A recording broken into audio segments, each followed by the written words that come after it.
అందరికీ నమస్తే. ఇదేంటంటే శివరాత్రి ముందు రోజే వీడియో చేశాను. రాత్రి పెడదామనుకుంటే టైం కుదరలా, చిన్నగా వీడియో పెట్టేశాను అనమాట.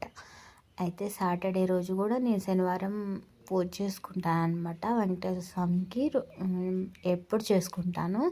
ఇంకా ఆ రోజు ఏం చేశానంటే ఇంట్లో సాయంత్రం పూజ అయిపోయాక ఇలా చేశాను అనమాట.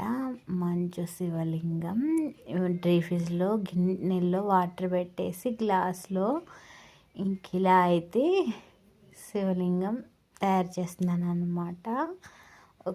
ఇంకా బొట్టు పెట్టేసి కొంచెం అలా పూలమాల వేసి అలా చేశాను అనమాట.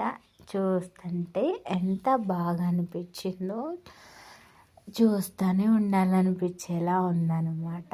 ఇంకా ఈ మాల వేసేసరికి ఇంకా ఎంత బాగుందో చూసారా, చూడండి ఎంత బాగుందో కదా. శివలింగం ఐస్తో బాగుంది. ఇలాగే చూడాలనిపించింది అనమాట. ఇంకా అక్కడేమో డెకరేషన్గా పూలు పెడతాను కదా, ఆ పువ్వులు చూడండి, పూలు ముంద ఇలా శివలింగానికి పూలమాల ఎంత బాగుందో కదా. ఇదైతే శనివారం రోజు సాయంత్రం ఇలా తయారు చేశాను అనమాట.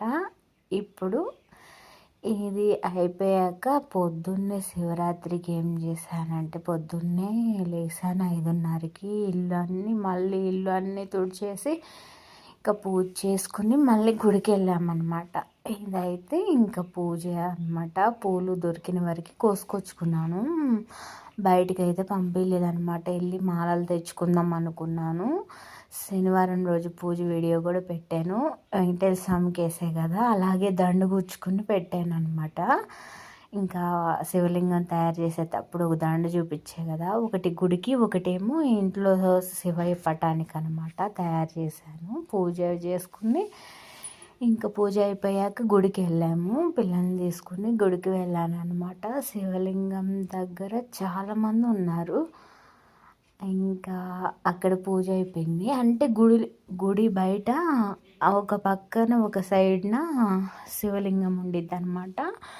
ఇంకా అక్కడ శివయ్యకి అభిషేకం చేసేసి పాలు కూడా తీసుకెళ్ళాను అనమాట. పాలు, నీళ్ళు, ఇంకా ఇక్కడైతే పసుపు కుంకుమ ఉండదు, ఇంకా పువ్వులు ఇవన్నీ వేసేసి కొబ్బరికాయ కొట్టేసి ఇంకా లోనకు వచ్చి ఇలా ఒక ధూపం వెలిగించేసి దండం పెట్టుకుని కానికేసి వచ్చేసాం.